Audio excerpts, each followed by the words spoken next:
First floor இல்லை அதுக்கு மேலே இருக்கிற ஃப்ளோரில் இருக்கிற பாத்ரூம் சங்கன்.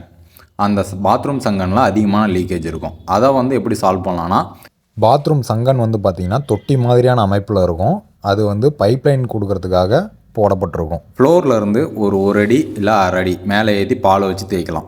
அந்த மாதிரி பண்ணும்போது அந்த லீக்கேஜை வந்து ட்ராப் பண்ணலாம். கீழே வந்து பார்த்திங்கன்னா ஃப்ளோரிங்லேயும் தளம் போட்டு பால் வச்சு தேய்க்கணும் கம்பல்சரி. ஒரு தண்ணி தொட்டிக்கு நம்ம எப்படி பால் வச்சு தேய்க்கிறோமோ அதே மாதிரி இதுக்கும் நம்ம பால் வச்சு கண்டிப்பாக தேய்க்கணும்.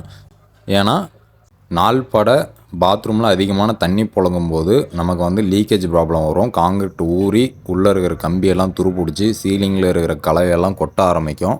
இன்னொன்று பார்த்திங்கன்னா இதெல்லாம் முடிச்சதுக்கு அப்புறம் தான் நம்ம வந்து பைப்லைன் வேலையவே ஸ்டார்ட் பண்ணணும்.